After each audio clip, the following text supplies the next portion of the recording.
I do, yeah. All right. We Got the alien, baby.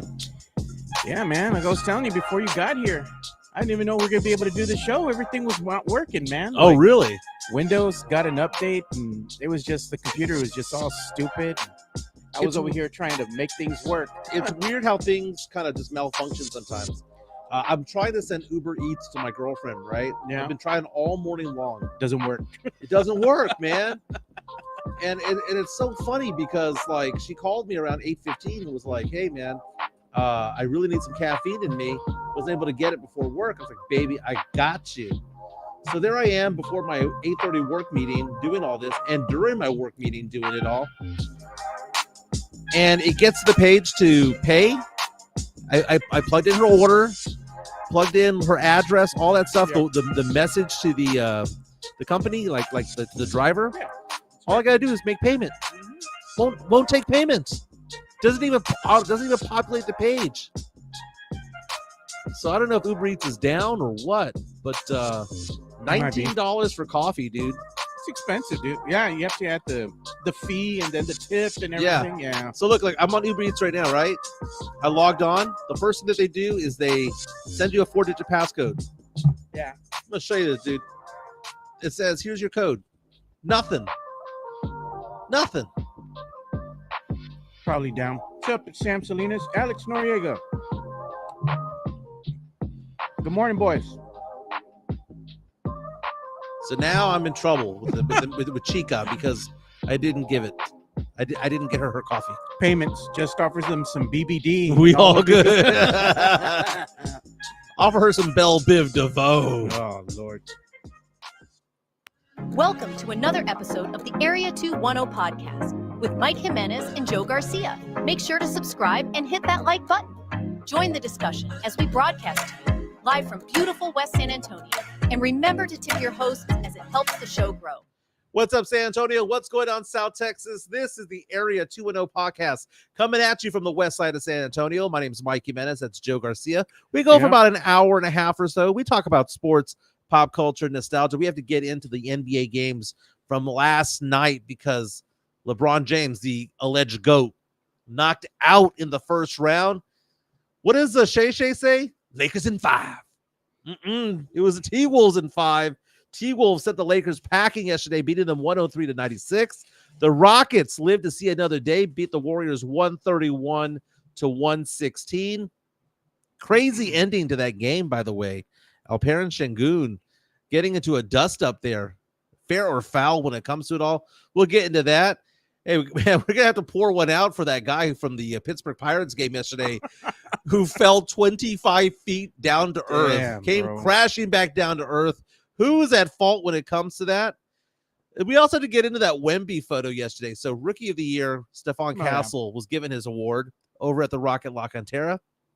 He posed with for a photo with the three other Spur Rookie of the Years, right? You had David Robinson, you had Tim Duncan, Castle, right? Wemby. How tall is Wemby?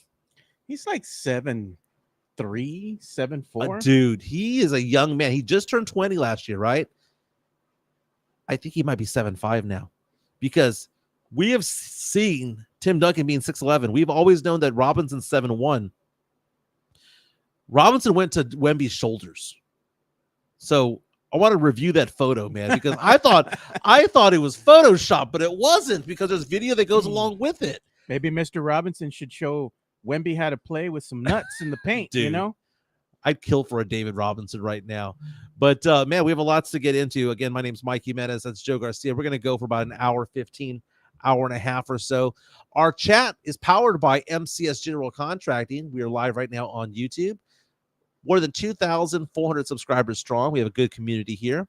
Joe, how you feeling today, my man? Feeling good, man. We almost didn't have the show today because, like I was telling you before the show even started, we had nothing but trouble. I woke up this morning. I went and got me some tacos, and I came in here, turned everything on. I was like, the hell? Everything was laggy. It wasn't working. I'm like, what's going on?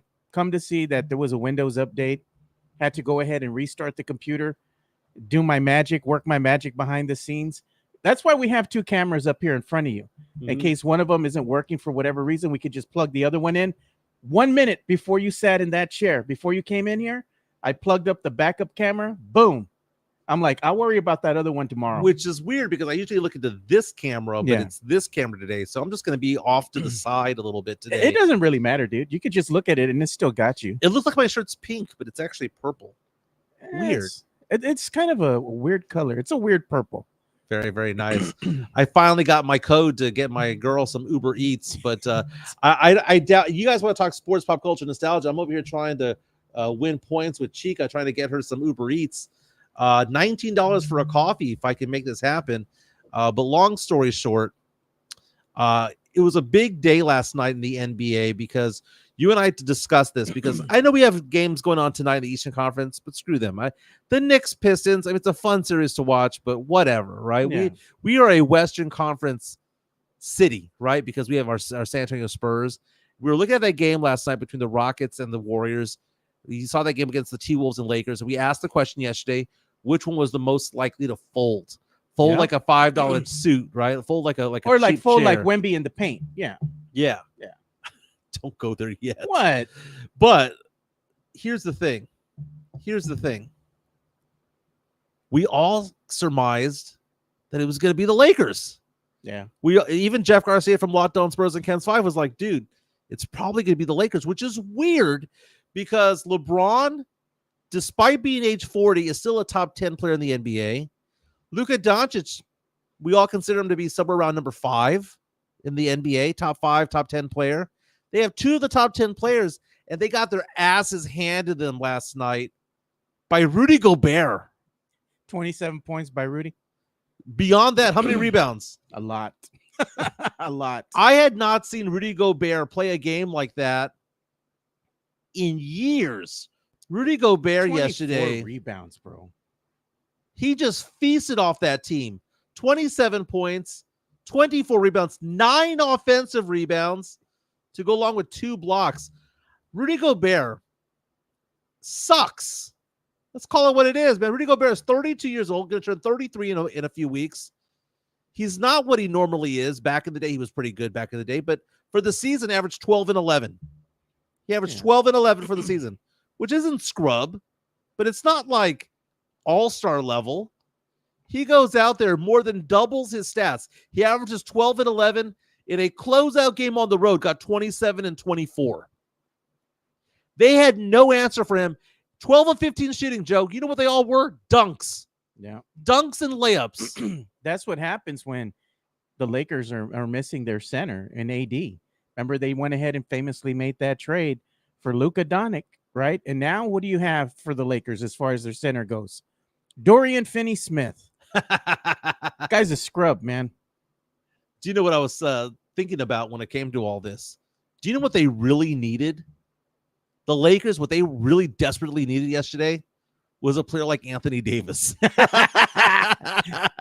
Did they ask LeBron about that after the game? And he's like, no comment. No comment, man. It's dude, come on, man. It's so funny watching that game last night because Spurs fans believe that the Lakers are our rival, but they're not our rival because Laker fans don't look at the Spurs like that. No. Okay, Laker fans look at other teams like the Celtics because of the historic nature of it all.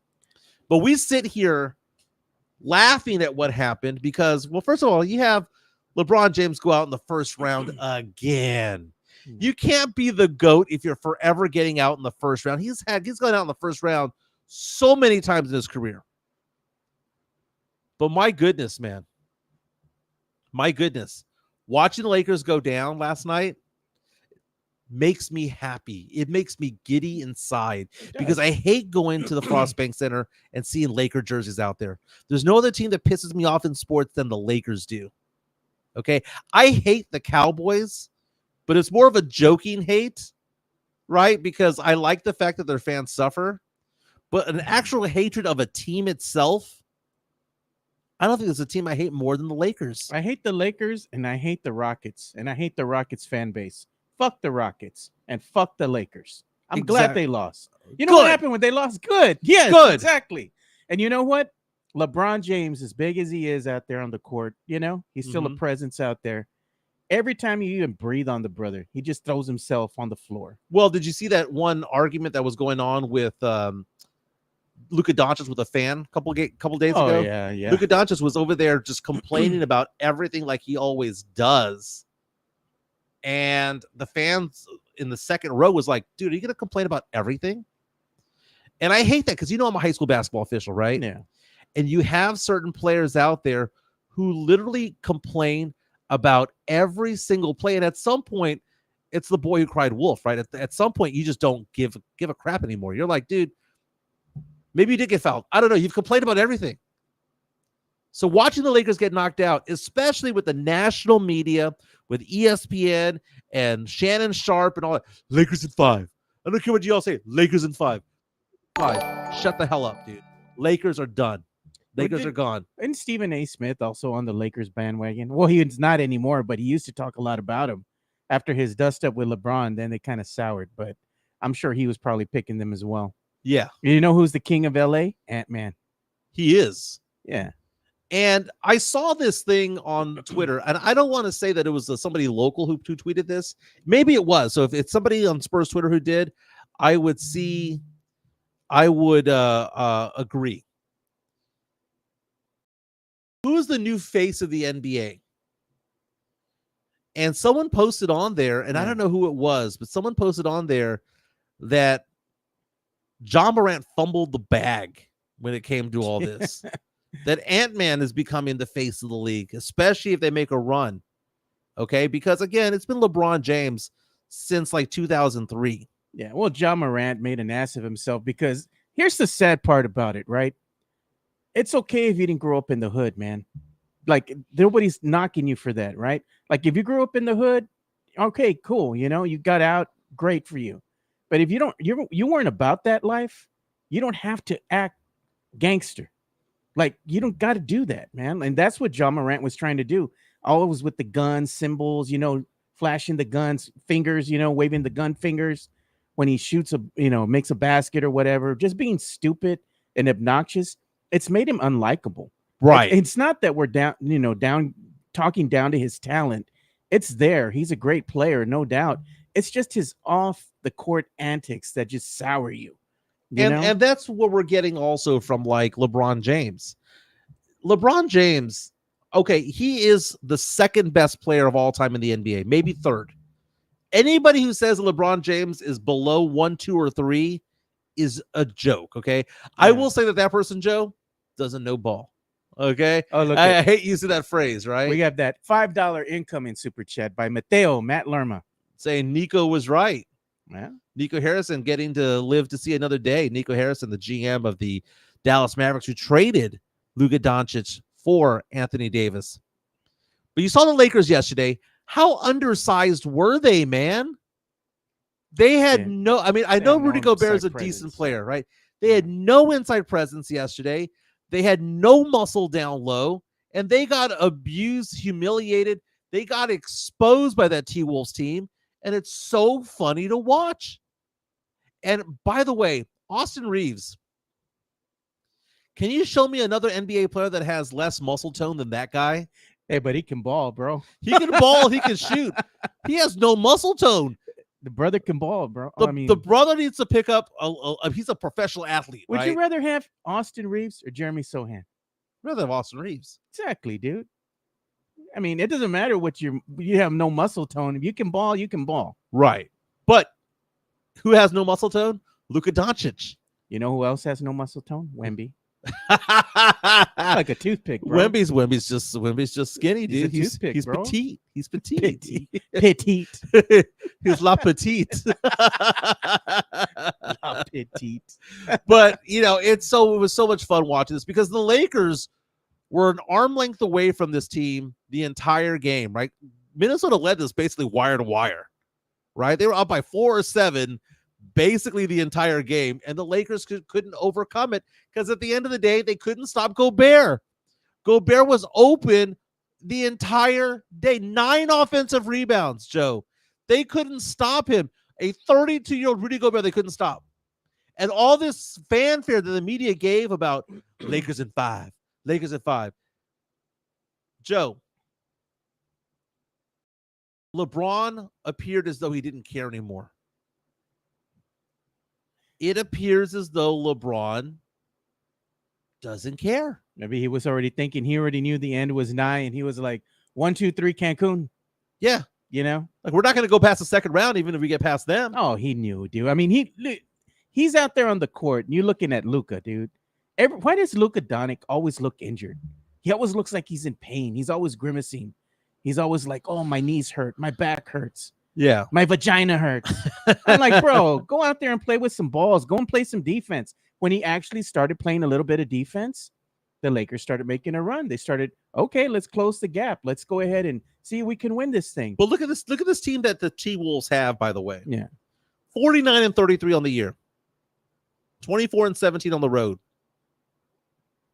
Beating the Lakers in 5. Going to LA and beating them twice over there in La La Land. You look at this team, Joe. Look at this lineup. It's just grizzled vets, dude. Julius Randle, Rudy Gobert, Mike Conley, Naz Reid, Anthony Edwards, Jaden McDaniels. I mean, that's the bulk of DiVincenzo. Hey, DiVincenzo's a dog, bro. I know Jaden McDaniels is young, right? He's been in the league for 4 or 5 years, but still. This is a team that doesn't have anybody. Anthony Edwards is a superstar, right? Is a superstar, right? But what are they surrounded Anthony Edwards with? Veteran talent. Yeah, know how to win. Who know their roles. I'm not going to say that the T-Wolves are going to roll into the second round and be, go on world beaters and go.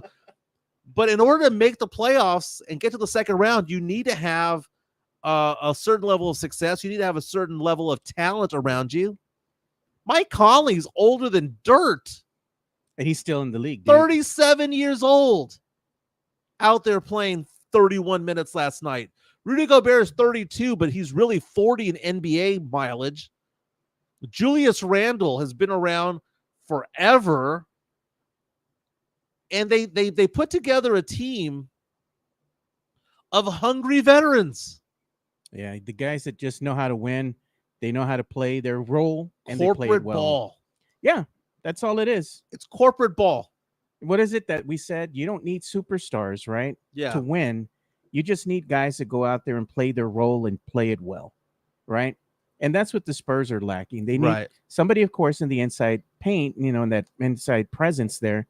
But more importantly, you need guys that just can play their roles well on the perimeter, can shoot, that know how to win, that have the corporate knowledge of when things start to go sideways, they know how to either get back in the game or sustain the lead. If you're up by 1, do the right thing, do the smart thing, play smart basketball. What does it say about LeBron and Luka Doncic that the best player wearing gold yesterday for the Lakers was Rui Hachimura? Yeah, well, you know what? In a closeout game, that Hachimura was the only one coming in there with fire and just. Now I know Luka had 28 points and LeBron had 22. But really, the only spark that they had in the first half of the game was Rui. Yeah. You know what it says about Luka and what it says about LeBron? There's some fraud assholes. They're not as good as advertised when it gets to the postseason. They might have a great regular season, but when it gets to the postseason, you need that something special, right? To go ahead and propel your team to move forward. And they're trying to will their team to victory, but they were missing one huge piece. And that was their center. That was Anthony Davis. I bet you if Anthony Davis was on that team, they would have gone to the second round. I think they would have had a better chance. Yeah. But you have LeBron James putting up pedestrian stats yesterday: 22 points, 7 rebounds, 6 assists. That's a good stat line if you're Julian Champagny. That's a good stat line cardio if you are Harrison Barnes. But if you're LeBron freaking James in a closeout game playing 40 minutes, nah, man, that ain't it, man. How did LeBron James only have 6 free throw attempts? Do you want to maybe drive in the lane? You're going to get the calls. What? Dorian Finney-Smith, Hachimura, Austin Reeves. They played a combined 100 minutes, 0 free throw attempts. You know what I think that says about LeBron? He got old. He tired. He's still good. Yeah. He's still a very good player. The other game last night that was pretty exciting. It was a blowout for a good part of the game there in the third quarter or so. 5 minutes to go in the third quarter, the Golden State Warriors pulled their starters. right? It was a record that they had for the fewest points by a starting five in a playoff game in franchise history. 5 minutes to go, they pull their starters out, and then suddenly the JV squad of Golden State, their bench, who have players out there that I don't really know half of these guys out there. They didn't even know they were on the team. These G League veterans going up against the starters of the Rockets, going a 16-1 run, and suddenly a 20-some-odd point lead is down to 13, down to 11. And at this point, you see Steph Curry raise his hand like, am I going back in? He said, oh, shit, I want to go back in. I want to go back in. There's still 8 minutes to go. And I was thinking to myself, that Bucks game where the Bucks ended up blowing a 7-point lead with 40 seconds to go. Yeah. Dude, it was like a 13-point lead with 8 minutes to go. And you have Steph Curry, right? And you have the Rockets asshole puckering, right? But then you look at it, the play that ended it all. Yeah. Was that play involving a foul on Dillon Brooks down low. Dillon Brooks did not fake that. He got hit hard. Yeah, he did. He got hit hard. Dillon Brooks, the official, dude, that official was on point. He knows Dillon Brooks's attitude and his anger issues and things like that. When Brooks got hit hard, it was a legit foul. That official went straight to him and got between him and the other team.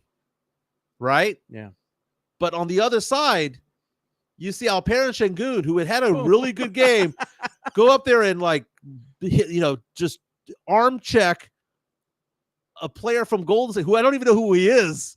Scrub. It's just some scrub who was on fire and starts talking crap to him and starts staring him down. Şengün, who towers over this guy by like 8 inches, towers over this guy, probably weighs like 80 pounds more than him, trying to act like a tough guy. And then you see a tussle happen and a push happen, 3 technical fouls called, and then you see an ejection. Yeah. And the game ended at that point.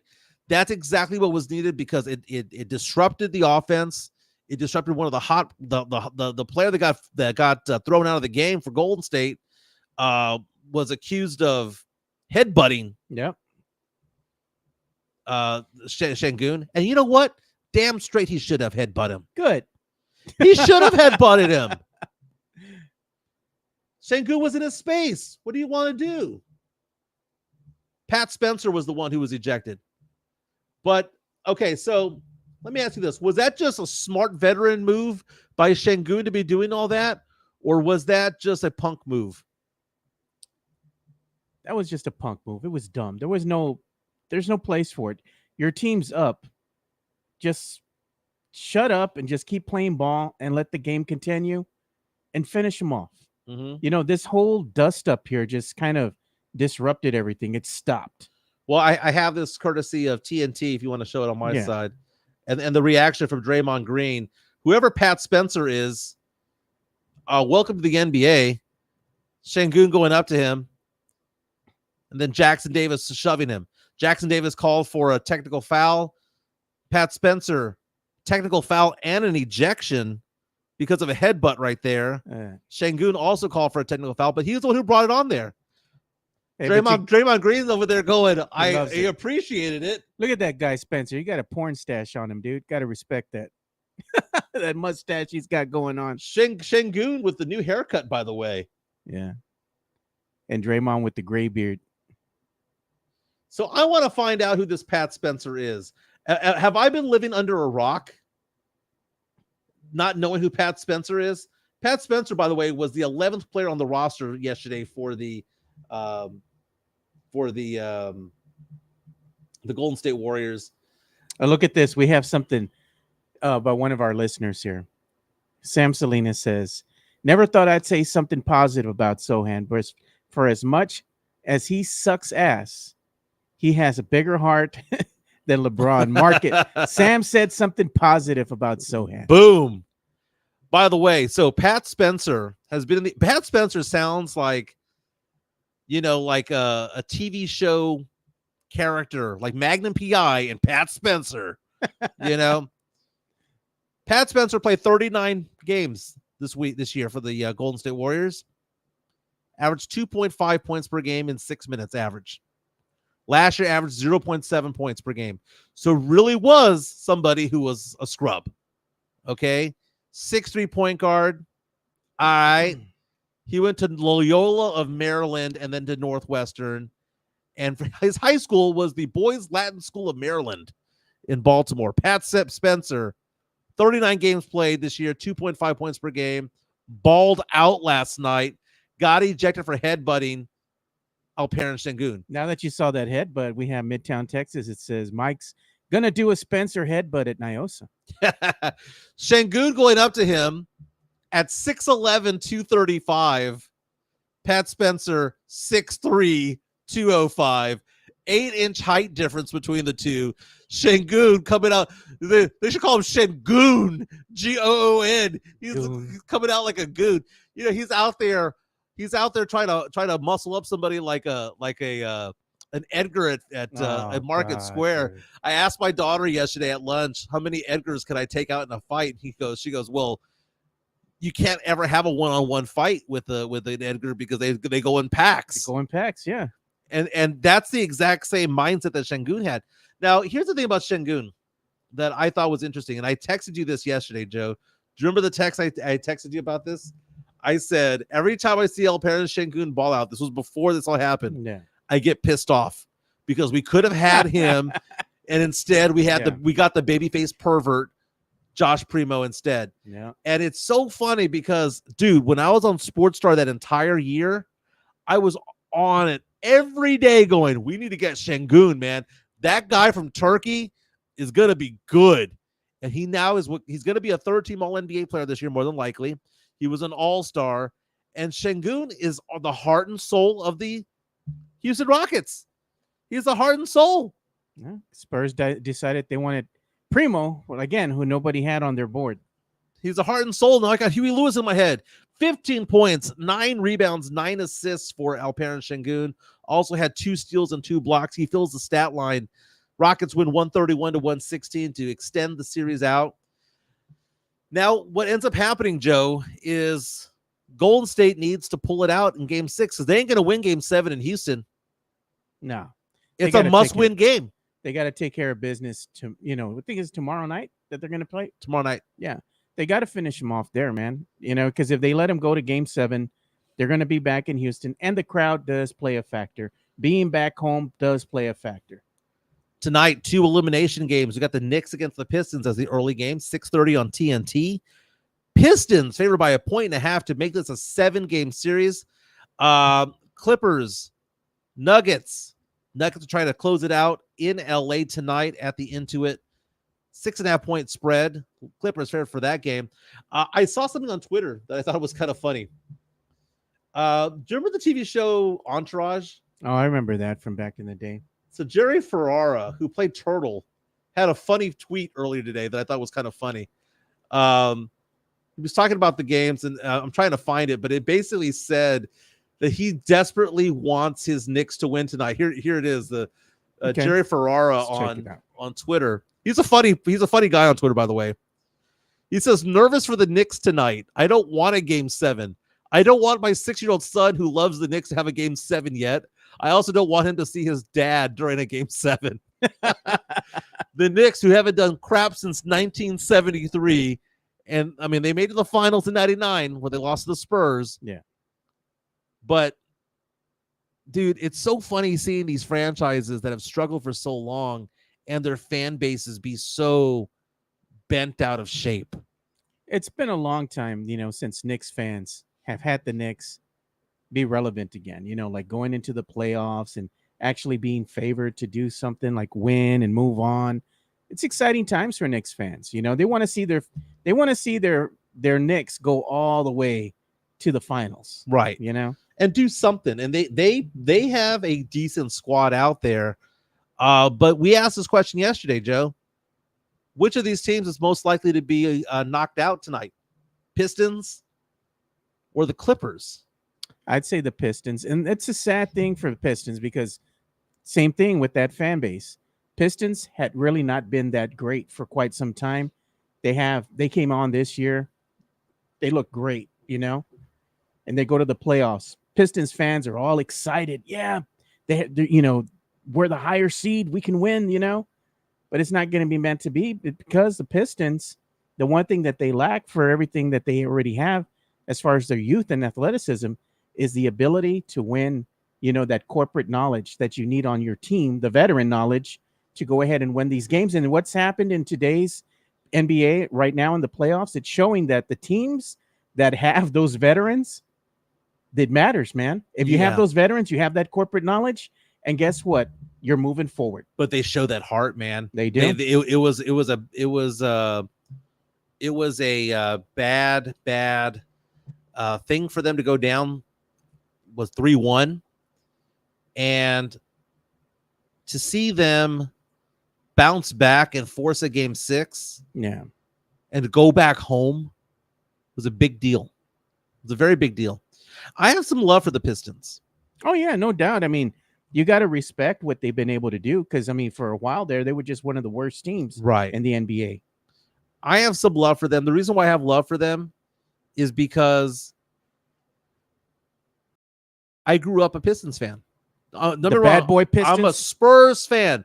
The Spurs are my favorite team, but I guess you could say that growing up, my Sancha Eastern Conference team was the Pistons. Isaiah Thomas, Joe Dumars, Bill Laimbeer was my guy, dude. Rodman. I know Isaiah and Rodman were the stars, but when I was hooping it up growing up, in 6th, 7th, 8th grade, and I wanted to pretend who I wasn't pretending that I was Jordan. I wasn't pretending that I loved Joe Dumars because Joe Dumars played defense. Yeah. He was a defensive-minded guy who could knock down shots. He was a dog. He was a dog, dude. Yeah. The only one that wasn't a dog was Adrian Dantley. That's what they got rid of his ass. Yeah, and they had the microwave? Vinny Johnson, baby. Got to cook up some points. But son of a bitch would just sit on the bench the whole time and be like, "Hey, we gave us good 3 minutes, man." Knock down some threes. Matt Lerma says, "I do think it's good for the NBA just for Detroit to be relevant." Absolutely. Midtown Texas says Mike wanted that kiss from Isaiah Thomas. Dude, that was so awkward and it was just weird, man. Remember when we used to you had the Lakers and the Pistons going at it, and then Isaiah Thomas and Magic Johnson would go to center court and give each other a kiss, dude. I was like, mas puto, bro. Like, what the hell's going on, man? It was funny. It was funny because you don't see that back in the day. Two grown-ass men who were good friends growing up, giving each other a kiss on the cheek. It wasn't a kiss on the cheek. It was on the side. It was very continental, very European is what it was, man. But again, those are the games tonight. The Clippers, I want to see the Clippers extend this out. I think the team that's most likely to lose, you think the team most likely to lose is Detroit because they don't have they don't have the veteran leadership right there. They don't have that knowledge to go ahead and propel them to victory. That's why. It has nothing to do with the talent level that they're at. They just don't have that knowledge to win.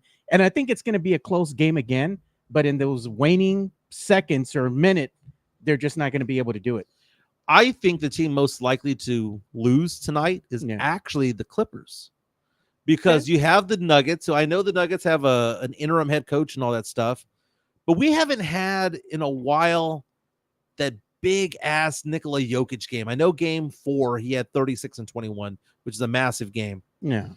But for the most part, he's just doing what he does in the regular season, which is very, very, very, very good. But the last game, 13 points, 4 of 13 shooting, 10 rebounds, 12 assists. Think about that, Joe. That's a crap game for him. It was a triple-double. I think Nikola Jokic is going to just basically whip it out and just show everybody who he is tonight. Why he's the 3-time NBA most valuable player. I think we're going to have a classic Jokic game tonight, and I think that Kawhi is fun to watch, but Kawhi can't do it for a full series. You know what Kawhi is going to have the fans saying in LA? Why Kawhi? Mm-hmm. And I got that from the great Chris Duell. When Chris said that when Kawhi left, and he left the city in shambles. Why Kawhi? He was all mad.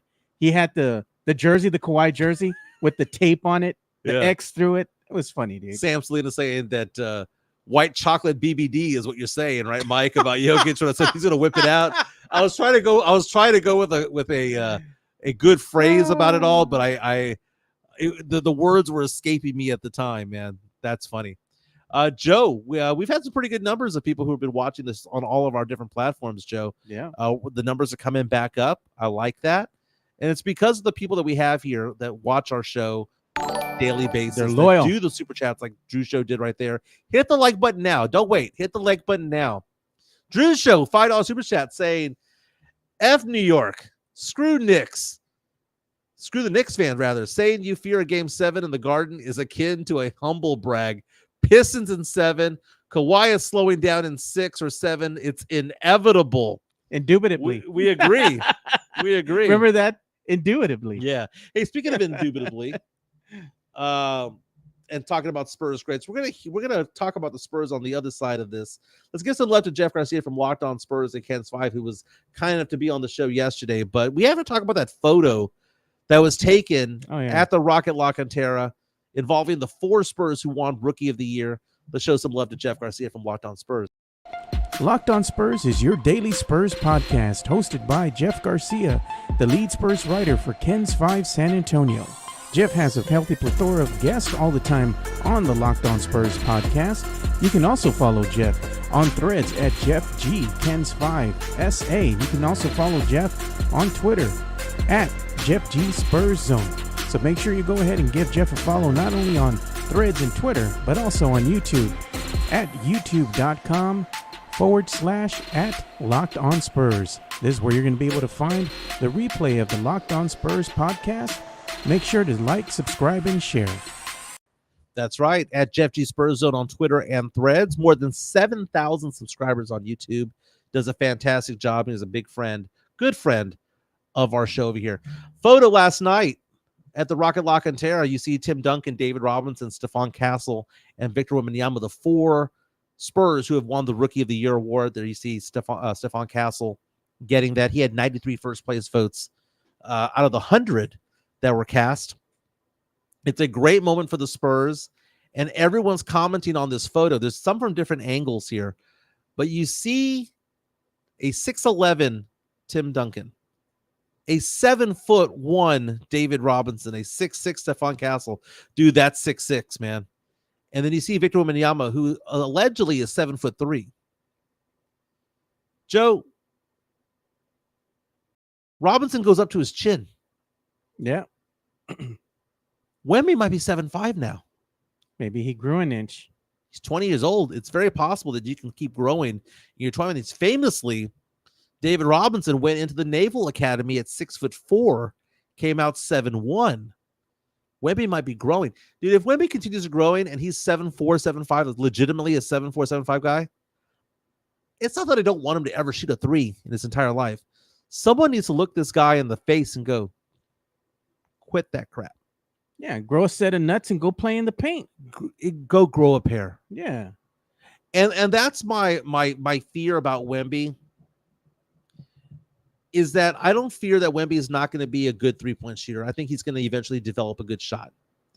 It's not that I don't think that he's going to have bad health, because the whole vein thrombosis thing, deep vein thrombosis, that's a freak incident, right? And it happens to people who are very, very, very tall, who travel a lot. But that being said, my biggest fear for Wemby is that Wemby doesn't have the desire, the mental fortitude, the ganas to want to bang bodies down low. No. And I know he's a thin guy, and I don't want him banging bodies with Jokic or anything like that. But at the same time, dude, what is his big advantage? It's height. It's height. If Wemby's shooting ability was what it is now, and he was 6'5", 6'6", 6'7", yeah, he wouldn't be drafted in the top 10 or 15 in the NBA draft. Yep. What makes him a number 1 overall player, what makes him a generational player, is being 7'3", 7'4", 7'5". That's what makes him a generational player, and have the handles and all that stuff. If he's 6'7" doing it, he's going to be picked 15 or 16 in the draft. Look at that picture right there, and I'm going to point out something to you. Look at how tall Wemby is, and look at Castle's height. Right, he's the shortest guy there, but he's 6'6", still tall in his own right. If you had Castle and Wemby going on one, do you think Castle would be able to lock down Wemby? No. Then why was Dylan Brooks able to lock him down? They're the same height, 6'6". Right. That's a very good point. That's a very good point. What's the problem there? Wimpy Ganas. The fact that dude in purple shot more three-point attempts than 2-point attempts last year is a problem. It's an outright problem. And it is showing that he says that he wants to play like Kevin Durant. Well, guess what? You're 6 inches taller than Kevin Durant. Yeah. You can't play like Kevin Durant. You know, that's like saying that Stephon Castle wants to play like Tim Duncan. There's a 6-inch difference between the two. Or David Robinson, 6-inch difference between the two. You can't play it that way because you're not that height. $5 super chat coming in from the Drew Show, saying also Mike Taylor self-proclaims the mayor of sports, warning that Wemby and Castle are the new Cat and Wiggins is beyond cautious. Mike never knew ball. Which Mike are you referring to that didn't know ball, me or Taylor? He's not specific. Yeah. We love Mike Taylor. We love Rudy J around here, man. We love them all, but it's funny. I need to know which Mike are you referring to, or am I Michael? Which one is that? Last night I was at my sister's house. My brother-in-law's named Mike or Michael as well. Oh God. My sister calling Michael, saying Michael, and we just all both look at her and we don't know who she's talking to. Look at my biggest fear. Midtown. Midtown Texas is my biggest fear is Wemby encouraging locals to wear pastels. And then you look at what I'm wearing. Hey, dude, this is Fiesta colors, baby. I bet you saw Wemby at the Rock, you'd be like, "It's a nice shirt, bro." Nice shirt. I'd be like, "Hey, Wemby, nice shirt. Did they make it in men's? Get down low." You know what he needs? To drink some BBD. Oh God, dude, no. He's got to drink the BBD, man. Because you told me yesterday that his balls haven't dropped yet. They haven't, dude. He's out there wearing pastels, man. He's out there at 7'4", chunking more 3s than 2s. Get your ass down low, back down. Dude, I was on TikTok yesterday, and I saw somebody put together. No, it wasn't TikTok. It was an NBA page on Twitter. I think it's called NBA Cobwebs. I don't know if you've been on that, but it shows like people who have played ball back in the day, back in the 90s and 2000s and whatnot. And it was a 2.5-minute video on Twitter of Akeem Olajuwon playing. Now, again, Wemby has said that he wants to work out with Olajuwon, right? But man, Olajuwon was good, dude. Like the David Robinson, it's so funny when you look at like the different teams, different types of players that are out there, right? Tim Duncan is the greatest Spur of all time, right? Because he has 5 rings and all that stuff, right? But was really, in actuality, David Robinson in his prime just talent-wise better than Duncan? That's not to take anything away from Duncan or to elevate Robinson. It reminds me of this. Tom Brady's the GOAT. Yeah. But is Tom Brady the best quarterback to ever play? I don't think so. He was the best clutch quarterback to ever play. Yeah, well, in many ways. I mean, if Vinatieri didn't make certain kicks and if an interception hadn't happened at the goal line, he could have been. Yeah. He could have been like LeBron. He could have, because you saw how many times did he go to the Super Bowl? 10 times? Yeah. 7-3. He was 28-3 collapsed by Atlanta. He could have been like LeBron. He could have been 4-6 in the Super Bowl. How would we look at him that way, right? But David Robinson, I'm sorry, man. 1994, 1995, David Robinson. I don't think I've ever seen a Spur player play any better. Maybe Kawhi in 2015. You know, this is the thing that I'm going to talk about with David Robinson and Tim Duncan. They both played different positions. Yeah. One was a center, one was a forward. Now, when David Robinson came into the league, he was kind of an enigma kind of a unicorn in a way. Nobody saw a big man come into the lead at like 7'1" and have the speed, athleticism, strength, and the ability to shoot a jump shot like David Robinson. Presence inside the paint. He was a great two-way player. Not only could he be on offensive scoring threat, he was great on defense. Remember Mr. Robinson's neighborhood? Yeah. You know, I think David Robinson, he came into the league a little too early because he changed a lot of things at the center position. But if he was in his prime, even in today's NBA, he'd be a perfect fit. He would still be able to compete with these the best players now in his prime. Yeah, David Robinson is like the singer Usher. Yeah. You know, in the sense that I've always said about Usher that if you play his music, like if you put him in a time machine and he didn't exist in the 90s, and you brought out Confessions in the year 2025, you brought out OMG and Let It Burn and all that stuff, that it would be universally really good now, even as good as it was back then. David Robinson, you take him out of the time machine in 1989, you bring him to 2025, and you put his body and his skill set, he is a star in the NBA. Yeah. And look, we got an incoming super chat here. Thank you so much, Jason Garcia, $4.99. He says, Mike T is the mayor of SA Sports. Mike J is the champion of Lululemon. Dude, no lies detected on that one, man. Hey, man, the Lululemon fabric is really nice. I know. It's so funny because you were making fun of me that one time, and then after the show, you were like, let me feel your shirt. No, you said, come over here and feel this shirt. Yeah. It's so soft. I was like, yeah, it is soft, dude. It's nice. It's nice, baby. It's nice. And what's his name? Rick Fernandez. He wears Lululemon too. Yeah. Yeah. It's good stuff, dude. Dude, the Lululemon shorts for men, they're nice, dude. I've never, I'll be honest, they're nice shorts, man. They just are what they are, man. They're good workout shorts. They're workout shorts that look good. Yeah, they're not going to chafe you. You know what I saw here, man? This is funny to me. I'm going to share this with you guys. Look at our friend here, Mari Vasquez.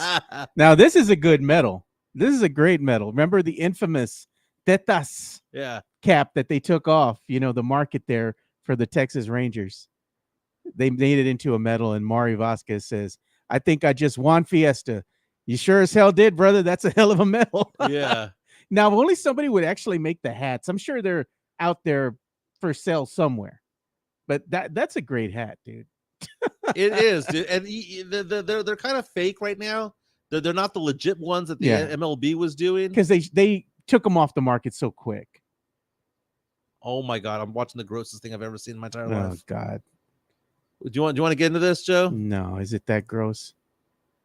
Okay, it's a woman in Pennsylvania during a road rage incident who took a dump on somebody's car. Oh my God. Didn't even wipe.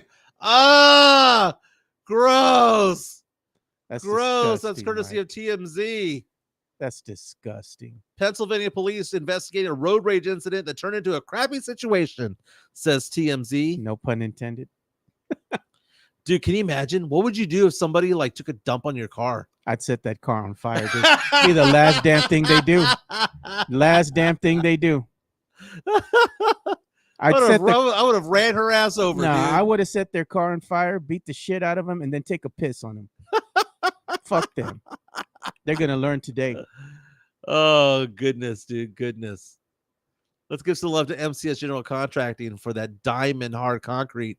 That's right, diamond hard. They're the BBD of concrete.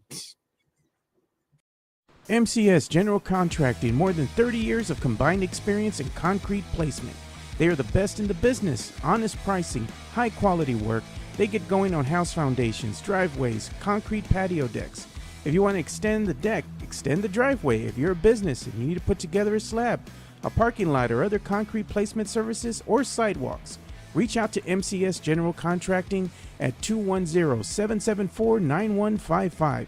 They're confident in their skills, so give Chris Leha over at MCS General Contracting a call at 210-774-9155. And thank you for being a sponsor of this show. Tell them the number again, Joe.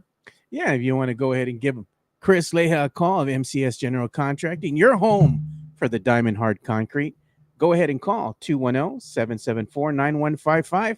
And remember, MCS General Contracting is also the company you want to go to for what? Pickleball courts, basketball courts, a landing like Mike has at his home right now. He can attest to their great quality work. Go ahead and give them a call. Again, the number is 210-774-9155. And thank you for powering the chat that everybody's enjoying. Joe, I'm a big fan on TikTok of Soy Sauce Sports. Now, Elias, who's part of our group over here, he's a big member of our he's part of our listener base, right? He's a big part of what we do in Spurs Twitter and whatnot. Dude, I've been sending him these TikToks, dude. Some of them are so funny, dude.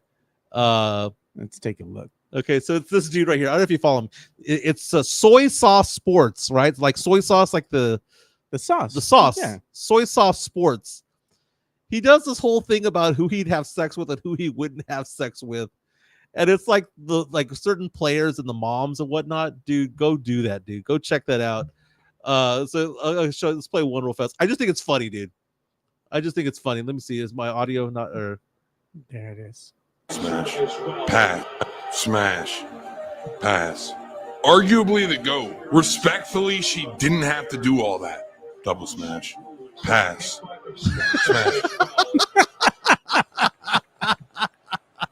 Dude, I just think he's so funny, man. He just goes double off, smash, and like he'll say things like through the sheets, through the headboard and all that stuff. It's so funny. I'm hearing some audio of a game, and I don't know what it's from. No, you have one more open there. Shingun, there you go. Smash or pass. It's like he has one of like I don't know, like the girls of whatever smash, double smash. I think it's funny, dude. Soy Sauce Sports. You're gonna be doing the show remotely tomorrow? Not sure yet, man. Still haven't have my game plan because it depends on how my work goes today. Because I was gonna say, if you need to take the day off tomorrow, you can, because me and Fernandez actually wanted to go ahead and talk boxing. We have a great slew of boxing that's going to be coming up here, man. We have boxing that's going to happen on Friday night, Saturday night, Sunday night, and it is going to be, Cinco de Mayo that's going to be coming up here as well. So go ahead. I mean, it's going to be great. I'll take the day off, man. So you and Fernandez have at it. So it's like your services will not be needed. Will not be required. Yeah, so we can talk boxing because this is our realm right here. And I mean, on the eve here of, Cinco de Mayo coming up on Monday, on the weekend, man, you just got banger after banger after banger, man. It's going to be amazing. Hey, man, I'll take a back seat. That's perfectly fine. Hey, did you see the story about John Elway's agent? Oh, God, dude. If you want to show my screen, man, there's an app. There's a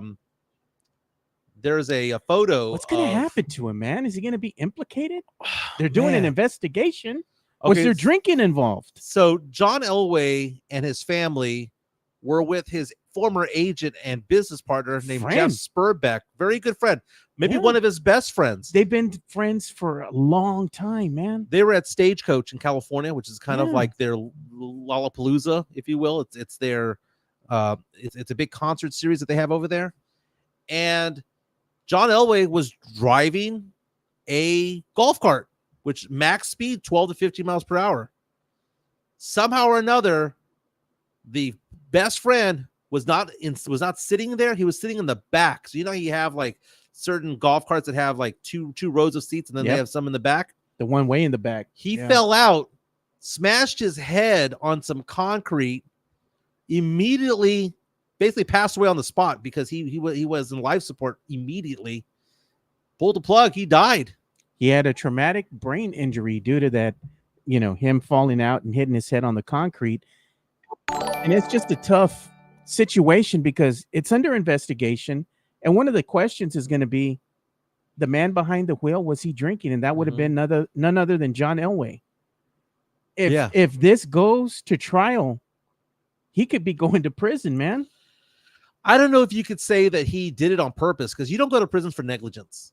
I mean, that's the thing with the investigation. They got to find out. Is it intoxication manslaughter? Wow, that's a very good point. If there is drinking involved, because they're at Stagecoach, that the booze is flowing. It's not like they're hanging out with the peasants, as you like to say. yeah, They're hanging out in the VIP area.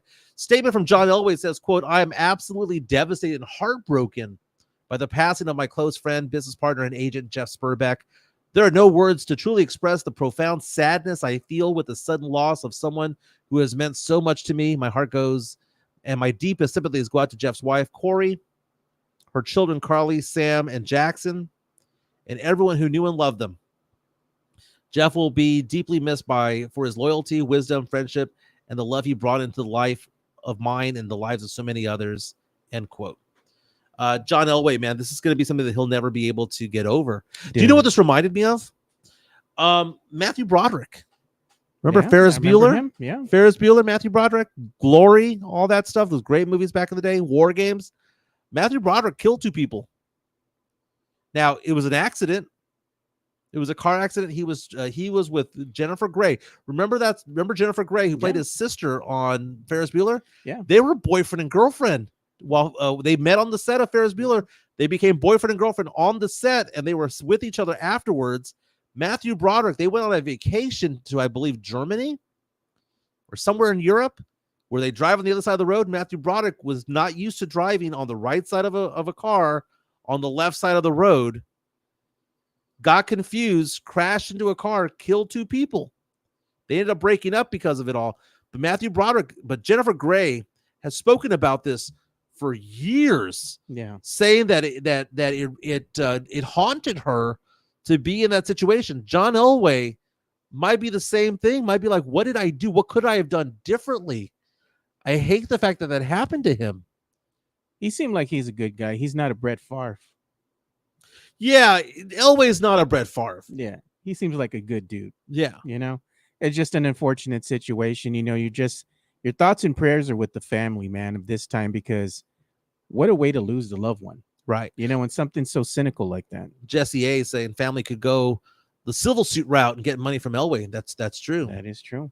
Hey, well, we got an incoming super chat we got to address here from the Drew Show. Yeah, Drew Show saying David Robinson was beyond a Renaissance man. Legit genius level IQ, proficient musician, once in a millennia athlete. Greeks would have made monuments out of him. Pop in the front office. What are they waiting for? Cheap asses. That's the thing, though, man. David Robinson would never want a statue of him. He's so religious that could be considered, in his eyes, I'm not saying that it's right or wrong, but in his eyes, that might be considered idolatry. And I know that you can go to LA outside the Staples Center and see statues of LeBron and Kobe and Magic and Kareem and all that stuff. Yeah. I don't think there'll ever be a statue of David Robinson because I think it goes against his religious beliefs. Well, you know what? Thank you for the super chat, Drew, by the way, and the $10. One thing that I always thought the Spurs should do as a testament, to show, I don't know, to kind of honor past great players, the most influential players that you've had on this team. Right when you're walking into the main entrance of the Spurs arena, right? The Frost Center, there's a lot of space there. And they have these flags erected, on these light poles or whatever. And they put cars there to advertise and various other things, at any given time. That space could have been used to put statues of like the Iceman, George Gervin, kind of sitting on his throne, the infamous poster, and you could have had David Robinson. You could have had Tim Duncan, the most influential players that we've had on this team, kind of like a ring of honor or a row of honor. Ring of honor, yeah. And that way fans can kind of like, hey, this is what their accomplishments were, and take a picture there. I think it's a good way to honor those players. I agree with you on that, man. That's not a bad take right there. If you show my screen, Dylan, back in the day, this is a tweet he had from 5 years ago saying, I remember this saying, no better day to share David Robinson wearing jorts. Team USA shirt. You know who else was accomplished too? Terry Cummings. Remember? He was that's right, man. He's playing the ivory keys there on the keyboard. Remember Wayman Tisdale? Yeah, I remember him. Wayman Tisdale, jazz musician himself. Wow. The name of his album, by the way, was great. It was the perfect album name ever. Was it? Power Forward. Oh, God. Jeez. Woo! Goodness, Joe. People ask the question, what do y'all talk about? How do y'all plan for this show? We don't, man. Yeah. We don't. We fly by night when it comes to all this. I saw a TikTok earlier today, and it was one of those former NFL athletes. I forgot which one it was. Oh my god. It was was it Wes Welker? Oh God. It was Wes Welker. I want to say it was Wes Welker. No, it was Danny Amendola. Okay. Danny Amendola was talking to Julian Edelman on a podcast. And I had no idea how Danny Amendola, who had a decent NFL career. Yeah. I'm sure he won a ring or two. Danny Amendola accredited Roger Staubach for getting him into the NFL. Of all people, Roger Staubach. Yeah. Wow. He was saying that because he went to Texas Tech, that he was invited to go take part in a Dallas Cowboys flag football event. Yeah. Just a flag football event. And apparently he made a catch that was so great that Roger Staubach came up to him and was like, that was pretty damn good. We need to keep an eye on you. And because of that started his career because they were looking at him during the draft. It was based on a Roger Staubach going, dude, this guy made a great catch playing flag football. You know what? This is hilarious, man. I was listening to you right now. Yeah. Oh God, man. AI is something else, man. Look what they did. They got Luka. They said Luka Doncic walking into the nearest buffet after getting eliminated. Get the man a large iced tea. A large sweet tea, extra sugar. It's all AI generated, man, but it's freaking hilarious nonetheless. I thought I'd share that with you. By the way, Danny Amendola was an undrafted free agent signed by the Cowboys on April 27th, 2008. He was featured on Hard Knocks that year. Nice. Interesting, man. Interesting. Dude, video has been coming out of Shannon Sharp. Unk. Outtakes of him on various podcasts where he's getting mad at people on the side of the screen, where he's out there just smiling. What up, Lakers at 5? And then they go cut or whatever, and then he starts chewing people out. Yeah. I don't know, man. Maybe the guy's just a dick. He is a dick, dude.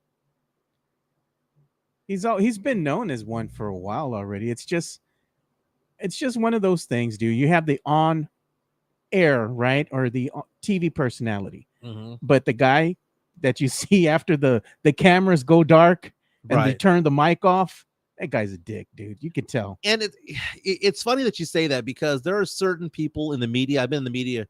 I was in the media for 10 or 11 years. This is true, man. and it's funny because, like, I will say this about San Antonio media. Yeah. By and large, who you see on air is typically who they are in public, right? Like most of the time. If you're going to meet Jeff Garcia, you're going to see Jeff Garcia and go, dude, it's the same guy from Locked On Spurs. Yeah. He doesn't put on a front. He doesn't. But there are a handful of people in the media who are so fake in who they are. Yeah. Fake niceness. We're not dropping names, but we know who they are. Oh my God.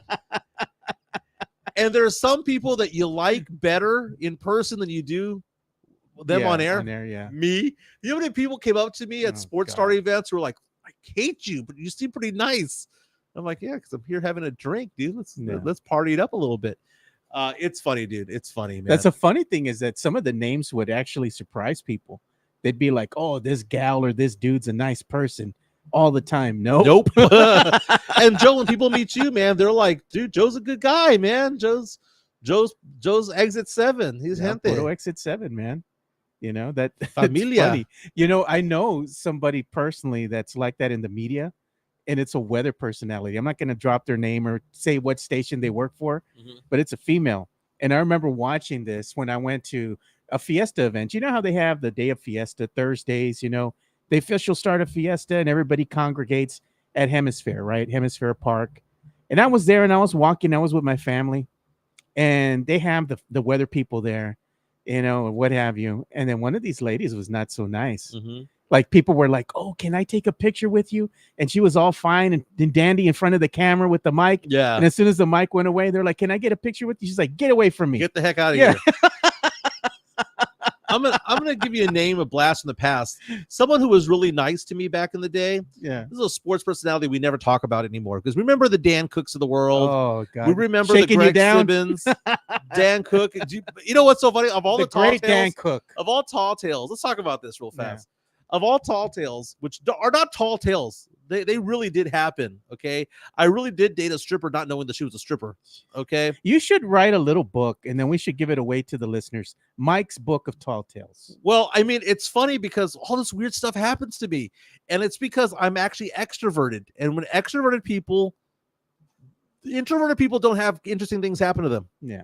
It's just true because you're They don't go introverted out. people don't go out, right? And I was also former media, so it's kind of Yeah. weird. So Dan Cook, did you buy this, Joe? That Dan Cook would take money from me pretty frequently. I would. Dan Cook, he's a Hustler, baby. He's a hustler, baby. You got to respect the seersucker The suit. suit. Yeah, man. Now, back in the day, I worked at Ken's 5 in the late 90s. I used to be in charge for a good year of the Eyewitness Newsreel by Chris Maru. Dude, I have nightmares to this day. I wake up sometimes believing that I haven't done the newsreel yet.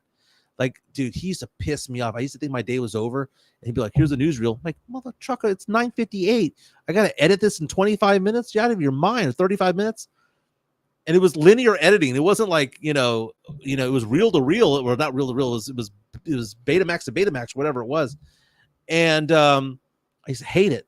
But Dan Cook would come around. He'd come up to me, and I was in my early 20s, and he'd be like, hey, you want to play golf? I'm like, okay. So he'd set up like a 3 or 4 hole course inside the newsroom, and we'd play for money, and he'd take like $3 from me every day. and then he'd play quarters with me. He says, let's throw quarters up against the wall. Whoever gets it closest to the wall gets the money. And he was no different than a bully in high school stealing your lunch money because he was taking $2 from me every day. Hey, man. It cost me $10 a week. Brother's a hustler, man. He was a hustler. Well, I want to give up a name real fast. Yeah. Remember Lisa Burkhart from Ken's? Oh, man, I remember her. I got some photos of her. I don't even know which. She's a minister now, by the way. That's back in the day, dude. Dude, Lisa Burkhart. Yeah. I got to tell you one thing about her. She might be one of the smartest football people I've ever seen in my entire life, Joe. We had at Ken's 5 that one of the years I was there in the late 90s. Yeah. With Joe Ryan Eagle and all that, a young Joe Ryan Eagle and all that stuff. We had a office pool on who can pick the NFL games by the spread, not by who's going to be winners or losers. Anybody can go 10-5. Yeah. When you're picking against just who's going to win a game, right? But against the spread, Joe, I had for the year, Joe. Yeah. You ever watch those? Listen to those people on Sports Talk Radio who are like, call now for our tips and whatever. Call 1-900 whatever. Yeah. We have a 77% accuracy or 70 whatever or 67% accuracy. That year, Joe, against the spread, I had over a 70% accuracy for the season, Joe. That's not bad. Dude, that's amazing. That never happens. I'll never happen. Yeah. If I did it for the rest of my life, it will never happen. I was so far ahead of everybody that by week 14, no one was going to catch me, right? I'm at 71% accuracy. Lisa Burkhart was at 77. Jeez. Everybody else was like 52, 53, And there she is, and man. below. Like the odds of you being on the spread, you should be around 50%, right? Yeah. Right? It's like flipping a coin. Some people were like at 35%. I was astronomically high at 71. She was at 77. I couldn't catch this woman to save my life. She was so good, Lisa Burkhart, man. Let's give her some love. Lisa Burkhart Worley, now a minister, by the way. Wow. Very, very cool. Still doing her thing. Joe Gonzalez reached out and says, Dan Cook was a New Jack hustler. Old school, baby. Hustler. Hustler. New Jack hustler. That's my iced tea thing right there. And we got an incoming super chat here. We got to address. Drew Show, thank you so much, man. Blessing us with another 5, saying, Jimenez, you're the first to sign the Skip Bayless apology letter. That's the kind of rage farming that's your specialty. Skip was right about Shay Shay. Woo! You be the first to sign the Skip Bayless apology letter. Famously, they broke up. Yeah. Right? They broke up and, they sent Skip Bayless out to pasture. getting paid still. They send them out to pasture. Things aren't always what they seem. Look at what's going on with Joy Taylor at FS1. Dude, Joy Taylor gets a lot of crap. I bet you 99.9999999% of the rumors about her are probably false. I bet you she's a good girl. I bet you she's somebody who's professional, and people hate her. Why? Because she's a woman and she's hot. That's why they hate her. That's why it's because she's successful.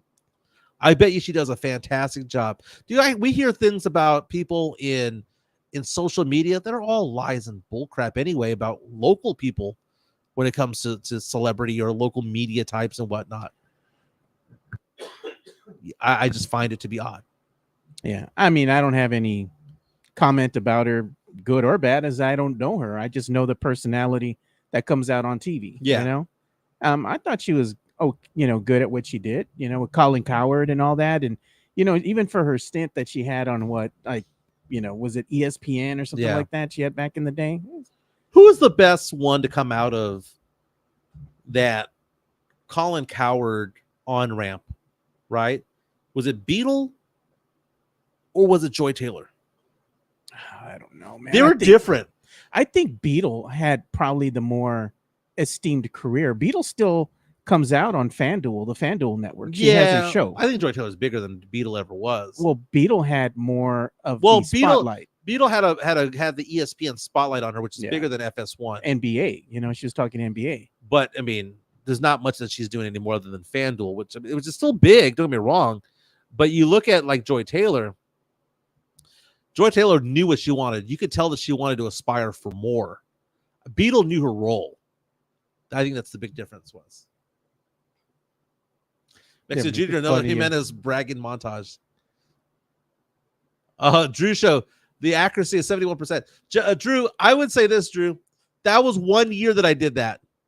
There was one magical year that I did that. That reminds me of like a fantasy football season, Joe, where you go like 14-1, and that never happens. Yeah. You just win everything. You just pick the magic team.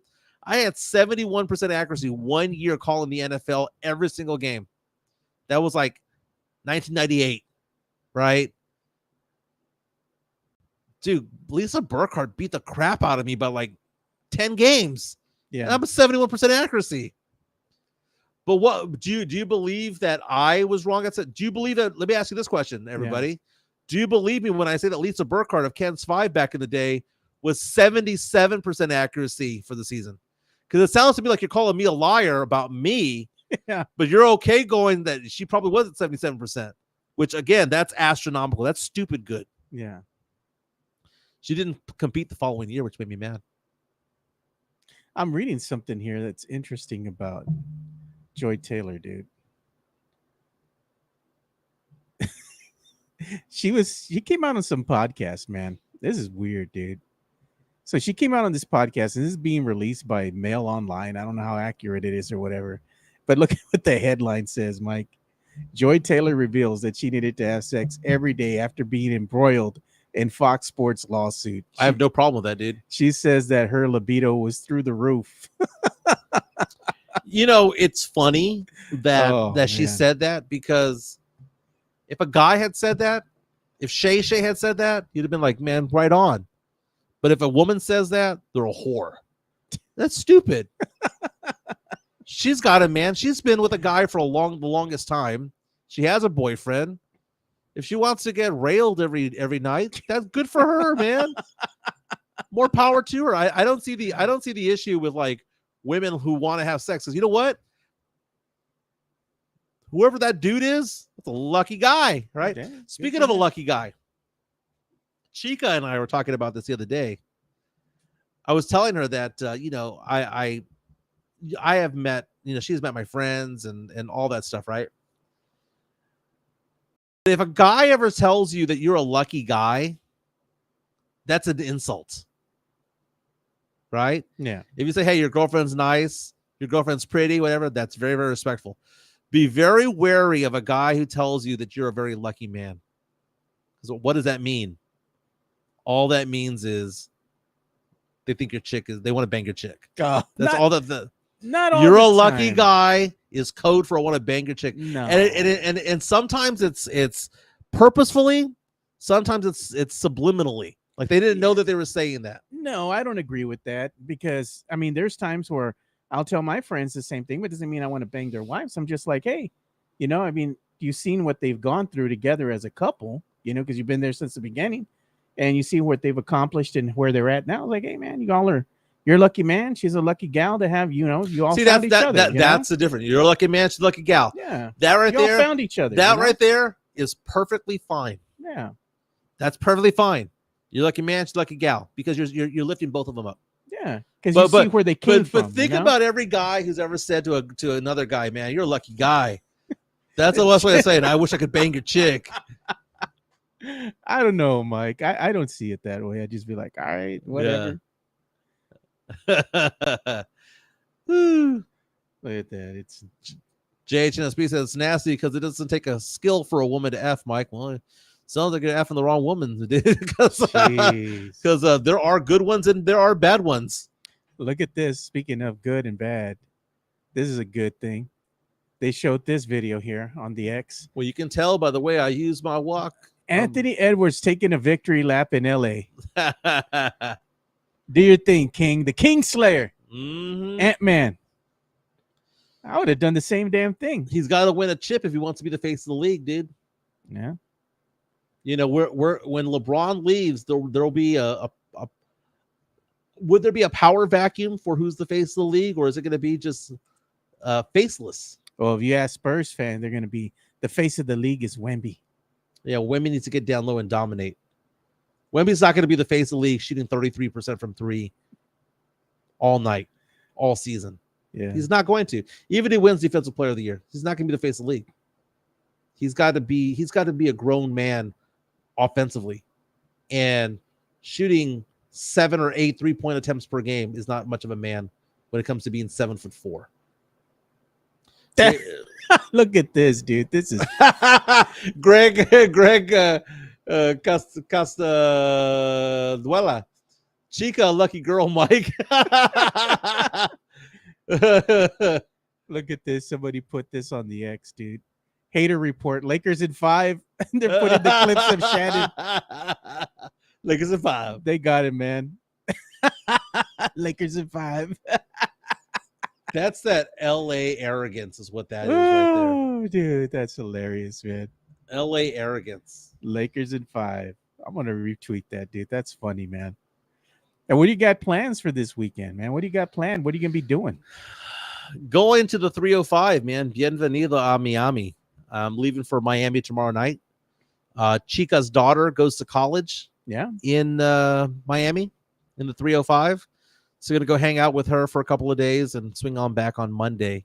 So I don't know what time we get back on Monday, Joe. Or we get back on Sunday. Don't know the details. So okay. We might need somebody on Monday. But the fact of the matter is that we're becoming empty nesters over time, Yeah. And we don't know where her son's going to be, where her daughter's going to be, and all that stuff. And we're just trying to spend some time with them. She's the daughter is Kayla. She's brilliant. But it's funny because Kayla gets along with me very, very, very well. She'll call me, she'll text me, and things like that. And Kayla is very, very cool. We talk a lot about finance. We talk a lot about stocks and investments and things like that. And she's very introverted, which is why Chica looks at me and goes, dude, she's introverted. She doesn't talk to a lot of people very well. But she'll have an hour-long conversation with me. So it's pretty cool. It's pretty cool. But she's in a master's program right now that is so intensive that they don't have summer break. So we're going to have to go out to go see her for a couple of days. And I think her next break is like Thanksgiving. It's crazy. So going to be there just for a couple of days and bounce back. Look at Sam Salinas brings up something interesting. He goes, nope, as things stand, Wemby is not even the face of the Spurs. It's Castle. Well, let me ask you this, Joe. You are Mitch Johnson, head coach of the Spurs. Oh, did you know Mitch Johnson has a 0-0 record as a head coach? Yeah, really? All 32 wins that he got count towards Pop's all-time record. Yeah, because he's just an interim. He's not the actual coach. Kind of like Steve Kerr got a lot of wins when he was out. Yeah. Oh, people don't talk about that. Yeah. Kerr's been out for a while before. You're the head coach of the Spurs. You're down by 1. In order, who do you want shooting the ball? You're designing a play for number 1 player you're going to design the play for. Who would you go with? First of all, and I know Spurs fans get mad at me, but I would go with Fox. That's exactly who I would go with. That's your closer right there. Is Fox. Who do you go with number 2? That was a tough one. Wemby or the Field? Well, the number 2 option here, that's another thing that'll probably surprise you. Based on experience alone, I'd probably go with Keldon. Wow. Bull in the China shop. I'd go with Castle at that point. Castle is still young and inexperienced, but he would be my 3rd option. I would have Wemby as the 4th, maybe. JHNSB. Fox mid-range jumper, not a Wemby half-court 3. Yep. Why are you shooting it from the logo if you're 7'4"? And let's see. Super chat coming in. Fox mid-range jumper, not make Wemby's 3-point half-court shot. All right. We got an incoming super chat from the Drew Show. Thanks. Yeah, he says it's not just 33% from threes, it's 15 shots.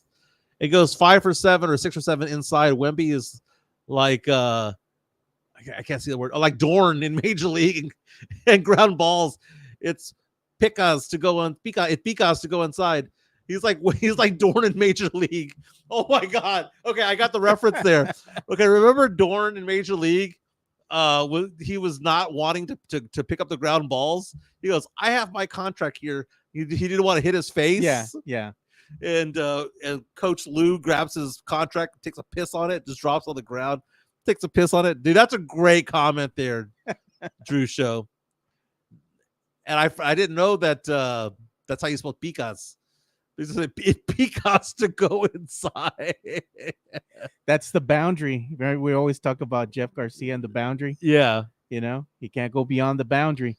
As soon as Wemby gets in the paint, he puts his hands up. That's it. I'm done. Don't give me the ball.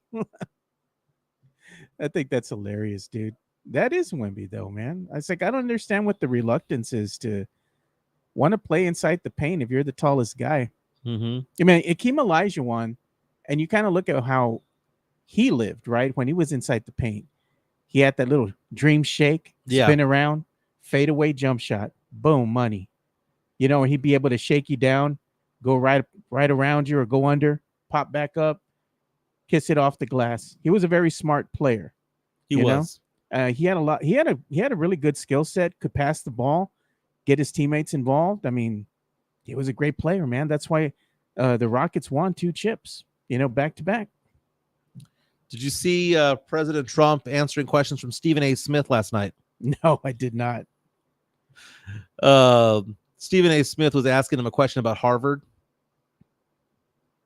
And basically questioning whether or not the Trump administration is trying to stifle educational freedom or educational thought. And the response was, "They love me in Harlem." What the hell is that? I saw that. I was just started laughing. I was like, are we in alternate universes? I hate that a politician's left or right, dude. Just answer the damn question. That's not because if they were answering that question to a Joe Biden would have also pivoted into something else as well. Just answer the damn question. By the way, I understand that the mayoral race is this weekend. Oh, yeah. And it is on Fiesta weekend. And it's the first time they've ever had Fiesta and the mayor's race at the same time. And they're saying the turnout's going to be expected to be super low because everyone's going to be at NIOSA or King William Fair or wherever. Fantastic, man. Oh, look at they're telling Tony Arnal is joining late, and he's there saying we're just hating on Wemby. Oh no, well, a little bit. Look at Project Marvel keeps Victor light in San Antonio. That's it. That's funny. This is a thing too. If we're gonna have, 2 teams that are gonna be going on for a second round showdown, wouldn't it be interesting? Cavs, right? The Cavaliers here. And Indiana? Yeah. Who do you got? Cavs. Think so? Just they got better defense down low. This Indy team is scrappy, dude. You they see are this? they are scrappy, but I just Halliburton is overrated for a reason. I know he got the game winner the other day, but he's still overrated to me. Joe, it's been a hell of a show. Got to get back to work. Everyone have a fantastic day. It'll be Joe and Spernandez tomorrow. Lots of boxing talk tomorrow. We'll also be talking about tonight's game 6's games. You've got the Clippers taking on the Nuggets. You have the Pistons and the Knicks, both of them knockout games. My prediction: Nuggets win, Pistons win. Okay. There you go. We'll be back tomorrow. Thank you so much for the super chats out there. Hit the like button on the way out. Don't forget to also share this with people. Let people know what we're doing. It's fantastic. Yep. So we'll be back tomorrow. We're going to be talking about Cinco de Mayo because we have a lot of boxing coming up on this weekend, starting on Friday. So we're going to have Rick, you'll know him as Fernandez, in the house. So we're going to be talking boxing and whatever else we want to talk about. Yeah. So Mike, take the day off. You'll have fun, bro. Very nice. I got a client meeting at Laguna Madre, Joe. There you go. I'll let you guys go. All right. Later. Bye.